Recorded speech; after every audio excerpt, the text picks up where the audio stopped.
City and LA area awoke the next day, the fear and shock was palpable. I was on the ground at City Hall that next morning. I saw the fear in my neighbors' eyes and heard the terror in their voice as they told me they were afraid to go home, go shopping, or even send their children to school. A day-long manhunt ensued, but thankfully, Sheriff Robert Luna and his team tracked him down miles away. Surrounded, he ended his own life. Though the immediate danger of the shooter was gone, Monterey Park and the Asian American community nationwide are still reeling, and we are still grieving. As the first suburban Chinatown in the U.S., Monterey Park holds a special place in the heart of the nationwide Asian American community. That's why it feels as though the attack on Monterey Park was an attack on Asian America. I've met with the victims' families, and I've come to understand how special the victims were. They were mothers, fathers, sons, and daughters. They were all Asian American immigrants from China, Hong Kong, Vietnam, Taiwan, and the Philippines, who worked hard to build their lives here. They did not deserve to be taken from us. But what is making a difference is the community. I want to thank the community for helping so immensely in their recovery. I know many of you are here today. And I especially want to thank President Biden for providing every federal resource possible. From the moment the shooting happened, federal law enforcement resources were here on the ground to help in the manhunt. Then, in the days following the attack, Vice President Harris and senior White House staff were here, bringing condolences from the president. Health and Human Services Secretary Javier Becerra visited here to discuss our recovery and found that though FEMA, or the Federal Emergency Management Agency, coordinates responses in a natural disaster, there is no such coordinated response after a mass shooting, resulting in much confusion and frustration. And then, Administrator Isabel Guzman Castillas of the Small Business Administration visited the small businesses near the shooting site to offer resources. We also know this. This shooter had a semi-automatic pistol with a high-capacity magazine that allowed him to shoot 42 rounds in a matter of minutes. He should never have had a weapon that was made for war, nor should the shooters in Half Moon Bay, Buffalo, Uvalde, and countless other places. This carnage must end. Yes.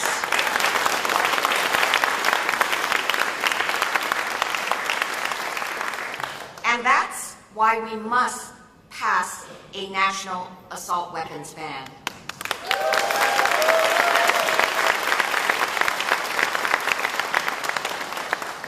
We also know this shooter was deteriorating mentally, having gone to the police to complain of his family poisoning him.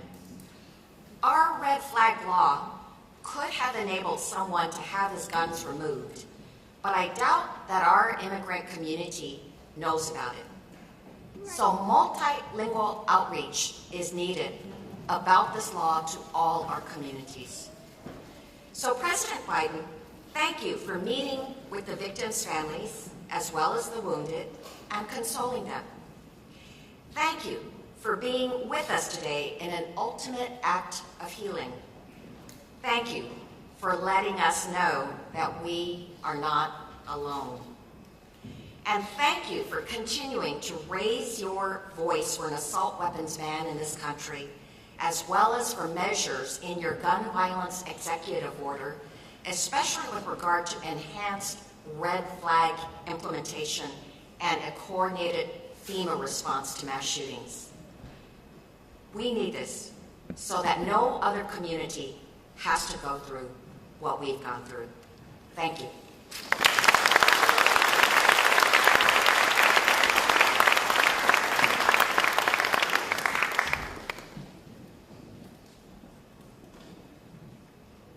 Please welcome Los Angeles County Supervisor Hilda Solis.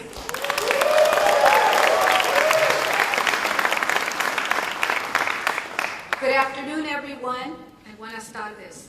I'm Supervisor Hilda L. Solis, and I represent the 1st District on the LA County Board of Supervisors. And I'd like to start, first of all, by welcoming President Biden to Los Angeles County, especially to Monterey Park, a city with over 60,000 residents who I am honored also to serve and represent. Thank you so much for being here, the epicenter of a tragic mass shooting. Yes, but, Mr. President, this is also an epicenter of hope and resilience. Here in Los Angeles County, I am honored to have 4 other colleagues sitting on a historic all-women board who, by the way, are all strong gun safety advocates just like myself. Just this year alone, we have unanimously passed 5 gun safety motions, including one you might be familiar with, Mr. President. You and Senator Feinstein put forward 2 bills to ban military-style weapons and high-capacity magazines, in addition to raising the age from 18 to 23 years of age to purchase them. And last month alone, I authored a motion that passed unanimously to support Senator Feinstein's reissuance of these 2 bills. Senate Bill 25 to ban assault weapons and high-capacity magazines, and Senate Bill 14 to raise the age from 18 to 21 to purchase assault weapons. Mr. President, you are exemplifying what we need: strong leadership on all levels of government, to be brave, to be courageous, and to stand with victims and survivors against gun violence. I refuse to believe that thoughts and prayers are going to somehow protect our children and lift our country out of this gun crisis. Your issuance of an executive order on gun control today is a perfect example of what is needed precisely here in America. Every day, we use the authority we have at the Board of Supervisors to keep our 10 million residents safe from gun-related violence, and to support the work of other brave colleagues that you're going to hear from, and you already heard from our Congresswoman, you'll hear from our U.S. Senator, but you'll also hear from our President. And next Tuesday's meeting at the LA County Board of Supervisors, I will be putting forward a motion to support President Biden's executive order. Mr. President,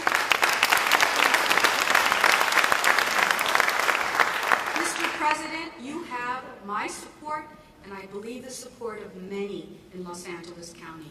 And LA County is ready and willing to continue supporting your efforts and vision to have a safer America for everyone. Sí se puede, and muchas gracias.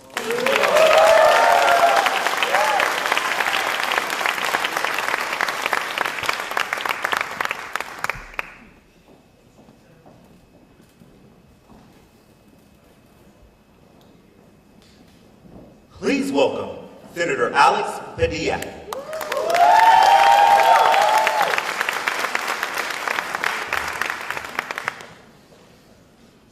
Good afternoon, Monterey Park.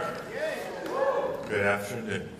It is a solemn honor to be back in Monterey Park today, here alongside so many friends and colleagues, including Representative Judy Chu and Supervisor Solis, whom you just heard from, but also with first responders, with community leaders, with friends and loved ones of those wounded or taken from us in January. And it is my privilege, Mr. President, yes, he can hear me.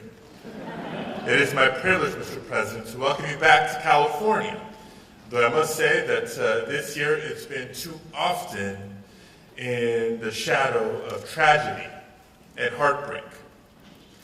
Now, today we gather in Monterey Park, a proud and diverse and welcoming community.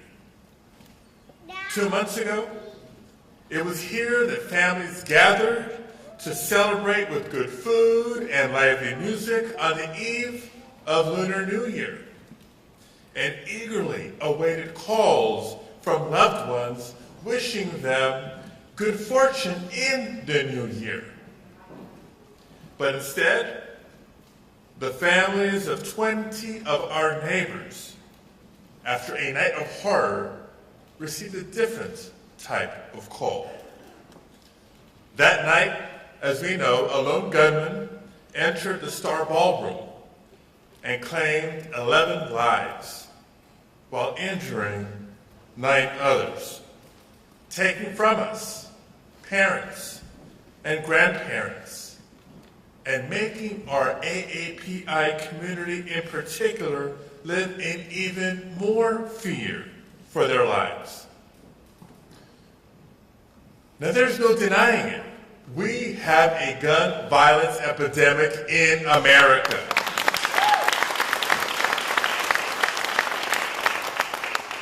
The gun industry continues to work overtime to create a culture of chaos, because to them, American lives are worth less than the profits they make on the guns that they sell.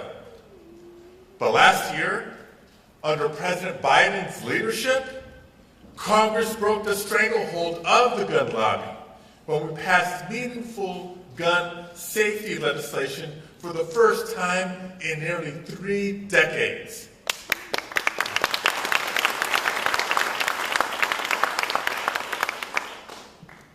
But today, as we gather, not just to remember, we can celebrate the continued leadership of President Biden with his historic executive actions to enforce background checks, to further analyze, get this, to further analyze the despicable tactic of marketing guns to children that the gun lobby is engaged in, but also to make sure that we surge resources for communities like this in the wake of mass shootings.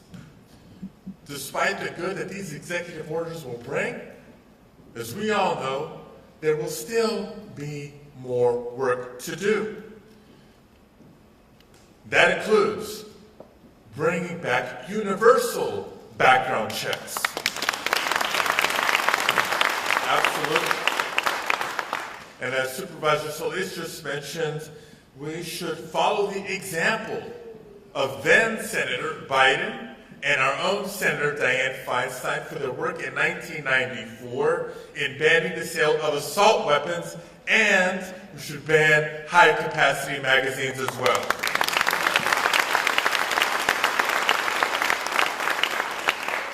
Now, we don't just remind ourselves of these proven policies lightly.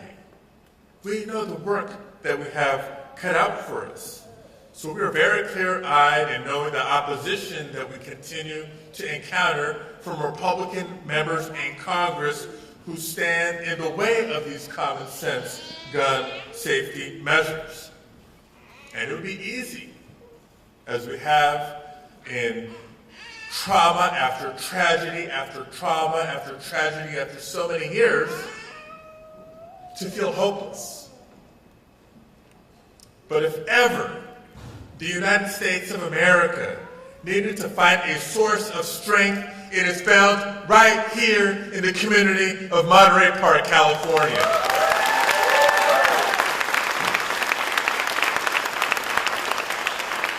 Just think about what we saw, what the nation saw in the days and weeks after the tragedy in January. What we saw was remarkable resilience. We saw the strength of those who rallied this community, like my guest at this year's State of the Union address, the former mayor, Henry Lowe. Give him a round of applause. Along with the new mayor, the entire council, all the leaders of this community, elected and otherwise, who came together to call for calm and healing for so many families. We saw the strength of this very Boys and Girls Club, who honored those lost by celebrating Lunar New Year and giving kids a chance and a place to play or to cry and to heal. We saw the strength in the waves of community members who gathered to build a memorial outside the Star Ballroom, where neighbors would come together to comfort one another and to process the tragedy together. You see, as we heal, and it's a process, it will continue to take time, but as we come together to heal, we know, just as President Biden knows, that the pain and the heartbreak may diminish over time, but it will never completely go away. But we can honor those who were taken from us by taking action to prevent future incidents of gun violence. We can and must save lives. We know what to do. We need the will of Republican members of Congress to help us do it.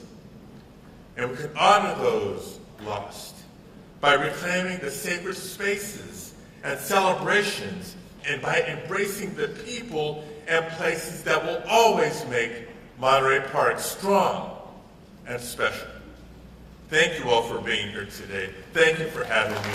Let's welcome President Biden.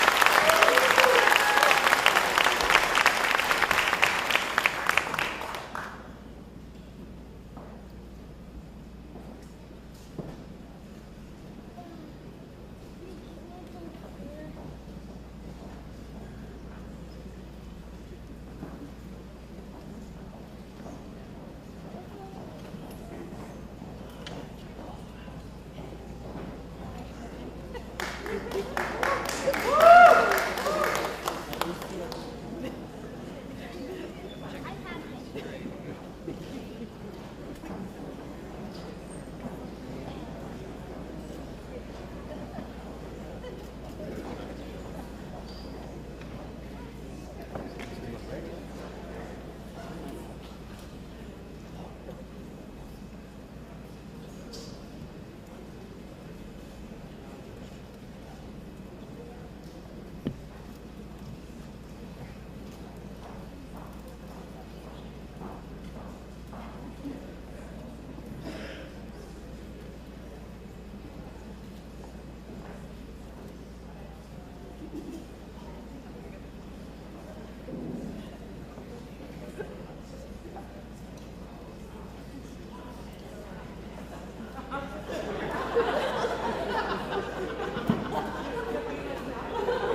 President's right turn for stop.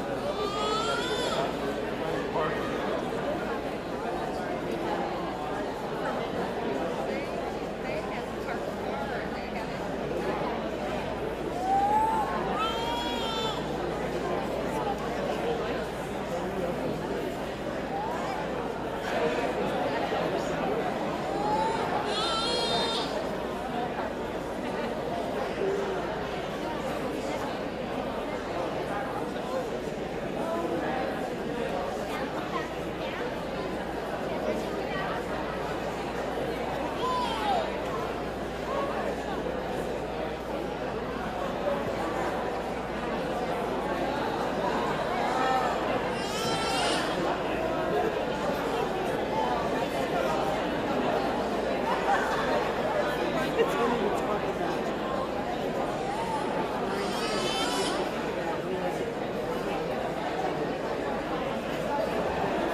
Yeah, that's it.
Ladies and gentlemen, the President of the United States.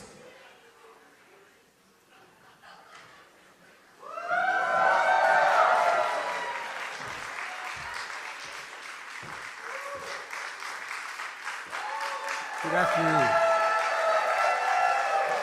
Thank you. Thank you. Please have a seat if you have one.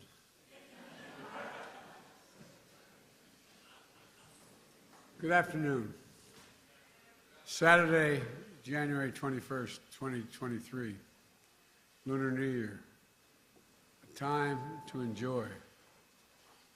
A ballroom dance studio, place of happiness, friendship, and belonging.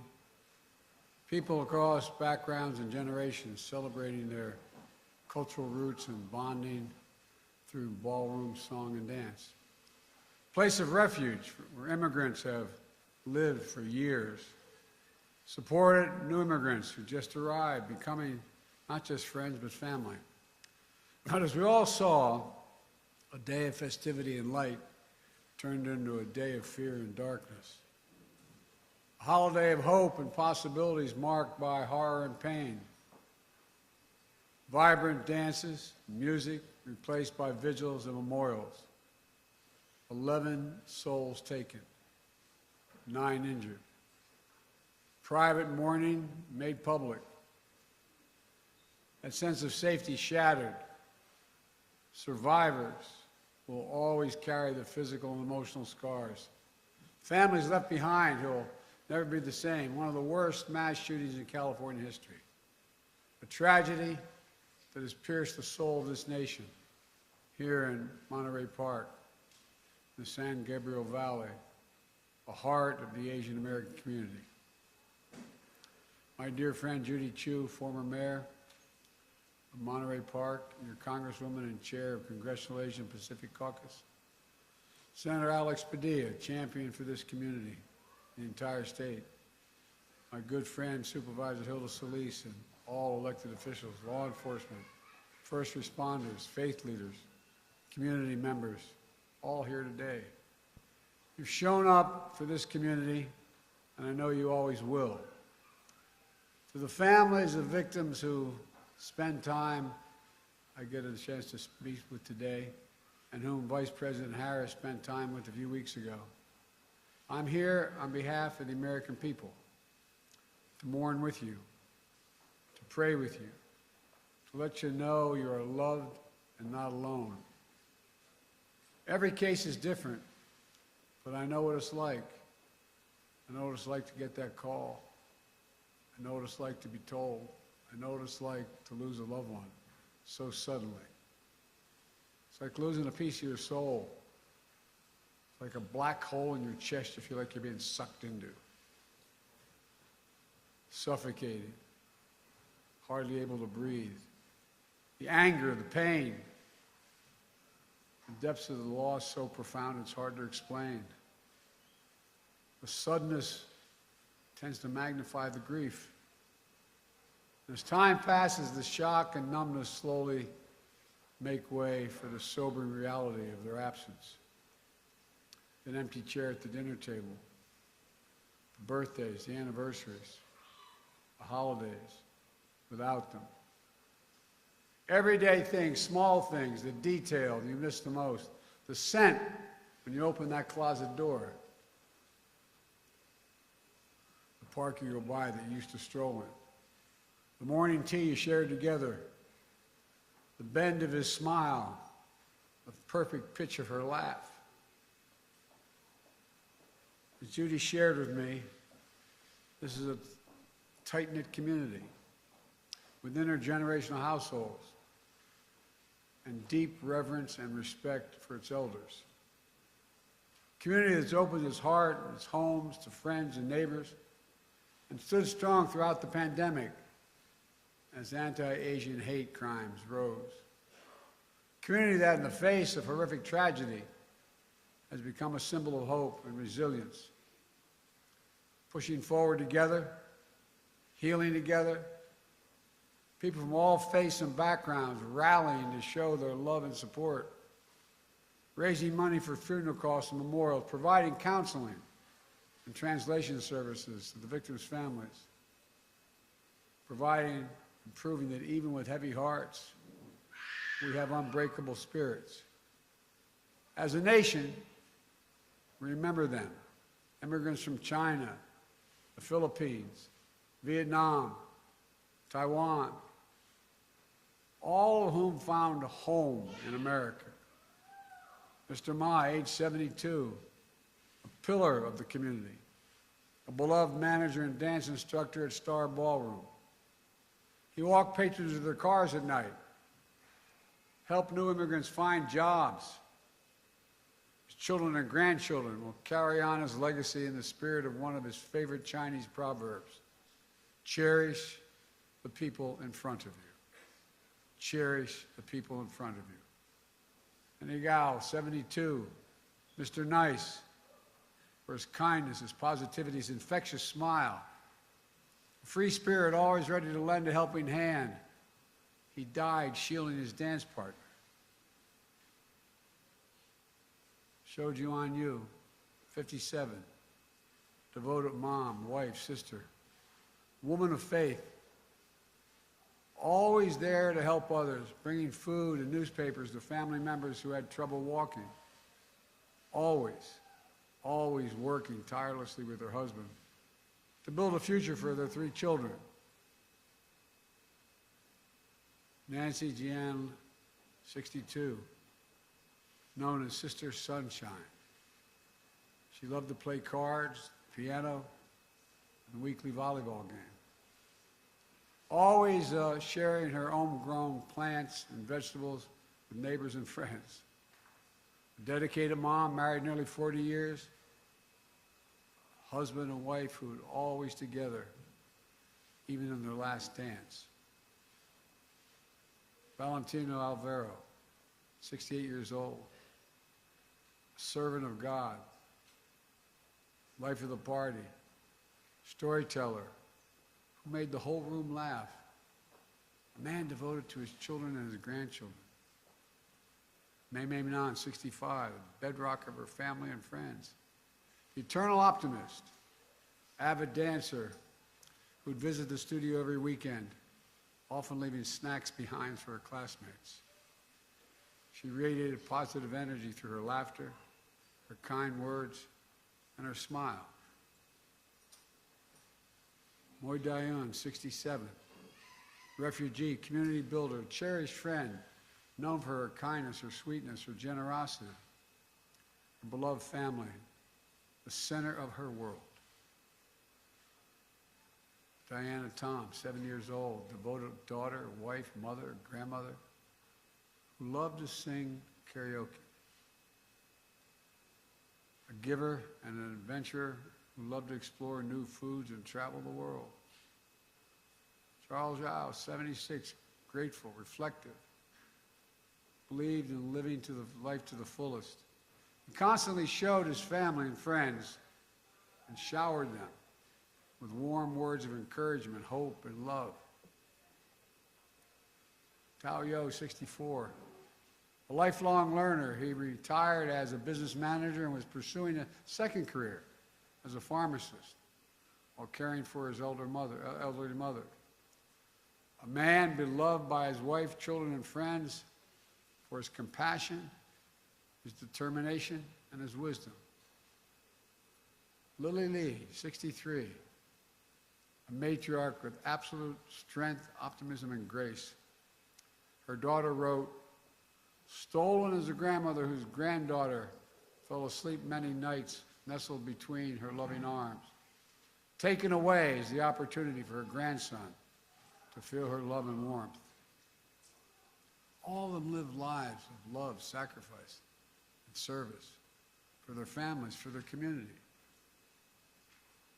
They represent a bigger story, who we are as Americans, embodying the simple truth that our diversity is the strength of this nation. We saw that strength in Maria Leong.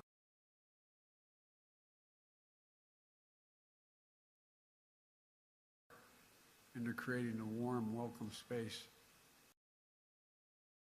seniors. That strength in Brandon Say, who met me at the airport, whom Jill and I have gotten to know. 20 minutes after the rampage at Star Ballroom, Brandon saw the same shooter walk into his family's own dance studio, just 2 miles away, pointing a gun at him. In an instant, he found the courage to act and wrestle a semi-automatic firearm away. Brandon saved lives. He protected the community. At Half Moon Bay, just 2 days later, they got it.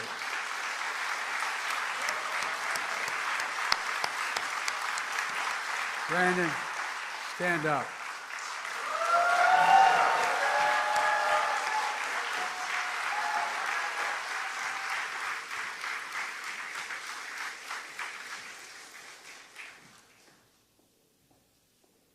Half Moon Bay, just 2 days later, we saw heroism from police officers, firefighters, and other first responders who rushed into the danger to save lives.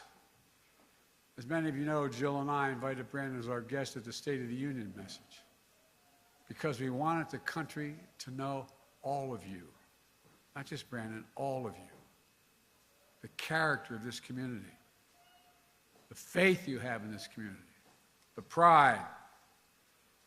We see it in you across all of American life. Just this week, a film about resilience and power of the Asian American immigrant family made history at the Oscars.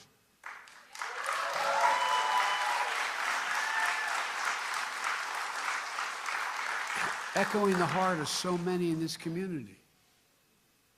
We also hear a message we've heard too often, including 2 years ago this week, after the spa shooting in the Atlanta area. Enough. Do something. We remember and mourn today, but I'm here with you today to act. Last year, after the mass shooting in Buffalo, New York, and Uvalde, Texas, I signed into law, after being both places, a bipartisan Safer Communities Act, the most significant gun safety law in almost 30 years. That was in addition to me signing more executive actions to reduce gun violence than any of my predecessors at this point in their presidencies. Today, I'm announcing another executive order that will accelerate and intensify this work to save more lives more quickly. First, this executive order helps keep firearms out of dangerous hands, as I continue to call on Congress to require background checks for all firearm sales. And in the meantime, my executive order directs my Attorney General to take every lawful action possible to move us as close as we can to universal background checks without new legislation. It's just common sense to check whether someone is a felon, a domestic abuser, before they buy a gun. The executive order also expands public awareness campaigns about the red flag orders, laws, which my son, before he died, Attorney General in Delaware, was a great proponent of and instituted. So more parents, teachers, police officers, health providers, and counselors know how to flag for a court that someone is exhibiting violent tendencies, threatening classmates, or experiencing suicidal thoughts that make them a danger to themselves and others, and temporarily remove that person's access to firearms. And it promotes, this executive order, safe storage for firearms, something every responsible gun owner agrees with. Second thing it does, the executive order ramps up our efforts to hold the gun industry accountable. It's the only outfit you can't sue these days. It does that by calling out for an independent government study that analyzes and exposes how gun manufacturers aggressively market firearms to civilians, especially minors, including by using military imagery. And it directs the Attorney General to publicly release alcohol, tobacco, and firearms inspection reports of firearms dealers who are cited for violation of the law.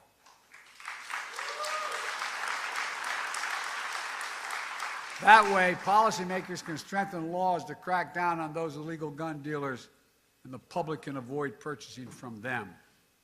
Third, the executive order improves federal coordination to support victims, survivors, and their families and communities affected by mass shootings. The same way FEMA responds to your natural disaster in California and all around the nation, and it will help folks recover and build after folks recover and build after wildfires and superstorms and droughts. For example, we need to provide more mental health support and grief and trauma, and more financial assistance when a family loses the sole breadwinner or when a small business shuts down due to a lengthy shooting investigation. There's more in this executive order, but I'm not stopping there. Last week I laid out in my budget that we invest more in safer communities and expand access to mental health services for those affected by gun violence. Congressional Republicans should pass my budget instead of calling for cuts in these services or defunding the police or abolishing the FBI, as we hear from our MAGA Republican friends. But let's be clear, none of this absolves Congress the responsibility from the responsibility of acting to pass universal background checks, eliminate gun manufacturers' immunity from liability. And I'm determined, once again, to ban assault weapons and high-capacity magazines.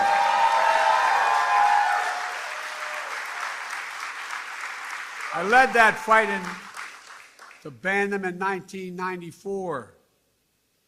The 10 years that law was in place, mass shootings went down. Our Republican friends let it expire 10 years later. And mass shootings tripled since then, tripled. So let's finish the job. Ban assault weapons, ban them again, do it now. Enough, do something big. Folks, let me close with this. Scripture says, the Lord is near to the brokenhearted and saves the crushed in spirit. A lot of us have been there.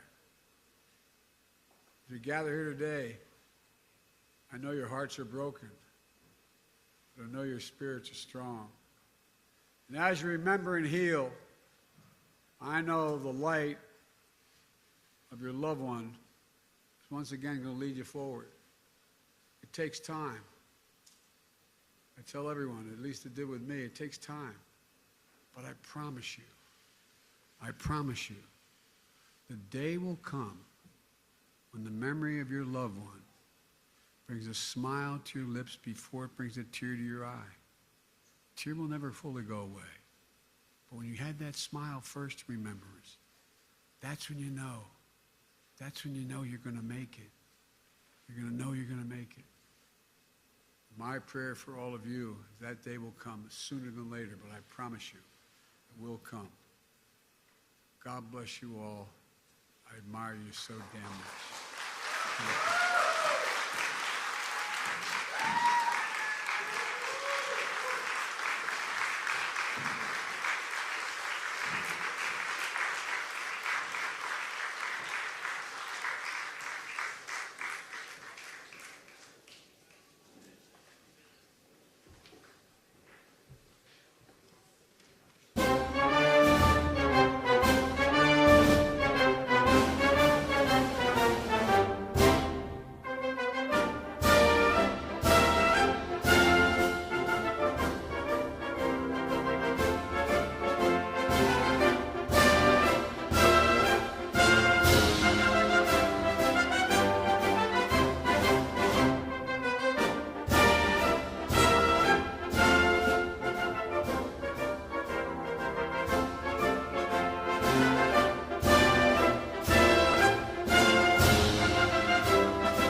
Ladies and gentlemen, please remain seated until the departure of the official party.